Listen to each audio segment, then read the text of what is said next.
I'm going to take you through the steps of how to set up a conference schedule online. Your first step will be to go to www.signupgenius.com. From there, you will click on Create a Sign Up. I already have an account, so I'm just going to go ahead and click on my account. You're going to see a signups page. From here, you're going to click on the green button that reads Create a Sign Up. Then you're going to create a new group called Spring Conferences. Some of you might want to put Spring Conferences 2016. You may have a different verbiage that you may like to use. It's totally up to you. Here, I'm going to put in the title for my sign up called Spring Conferences. Once again, you may put what you would like. Down here, you may type in a description of Spring Conferences if you would like. I usually leave this blank. Press Continue. Now you get to choose the background of your sign-up page. Up here in categories, there is an education category. You can browse that if you'd like. I'm going to go ahead and just select appointment. And I'm going to scroll down and hit continue. We're going to go ahead and pick time slots. The page will refresh. It's going to refresh with a calendar option down here below. We are going to choose March 16th, and our end date is going to be the same date, March 16th. Since we have two different time slots for each day, we have to set up the first day first. So I'm going to type in my building location, and then my start time is going to be 2:30 p.m. Don't forget to change that, otherwise you're going to have some early parents. And your end time is going to be 8 p.m.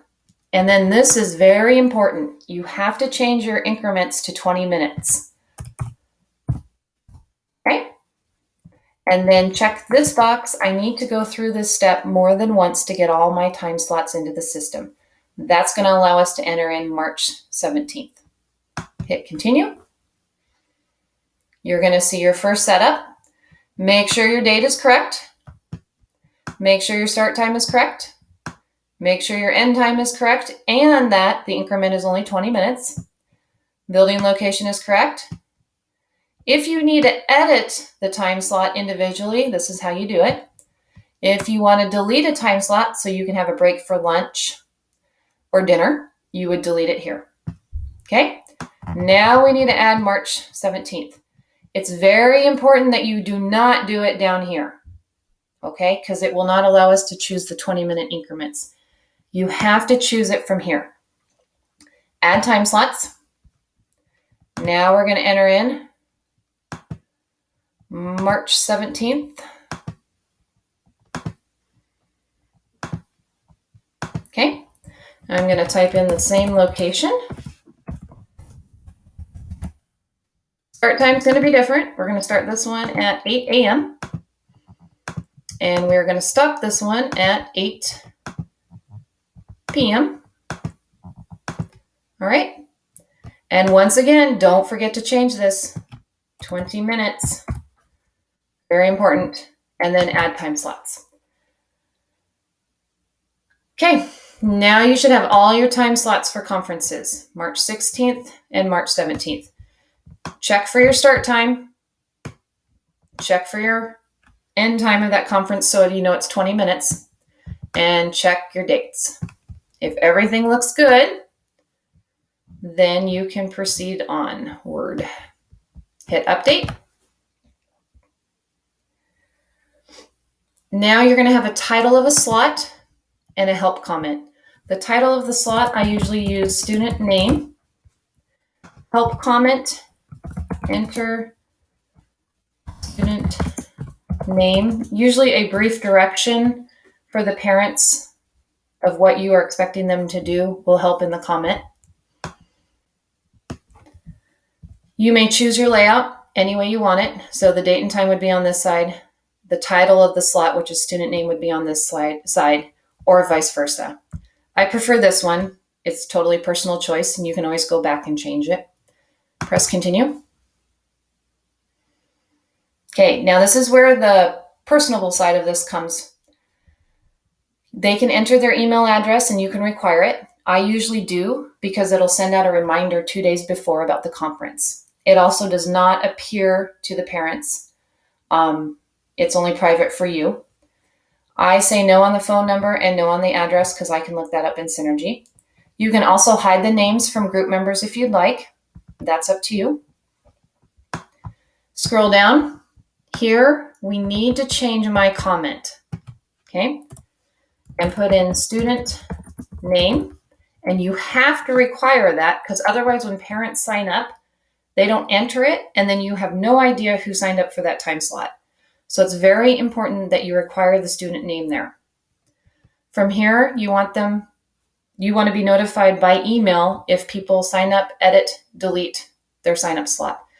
This is important because sometimes parents will look at their schedule again and they'll go in and they'll sign up for another time slot, but they don't delete the other one.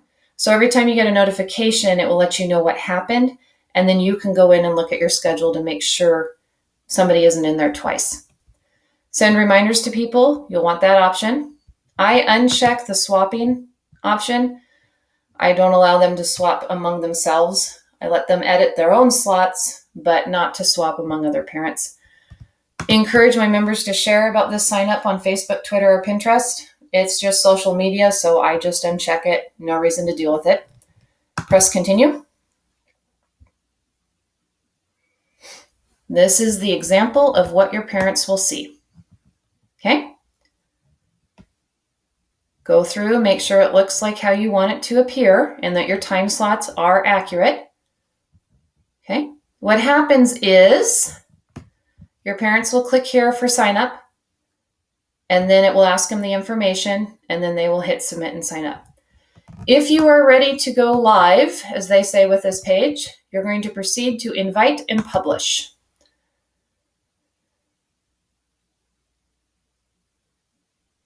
Now you can enter email addresses if you'd like. I don't do that.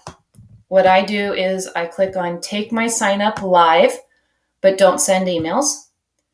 And then what that does is it generates this web address right here. And that is what I copy and paste for my parents.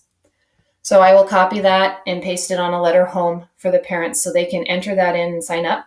I also create a QR code for my letter, and that way parents with cell phones can scan it and get to the web address right away.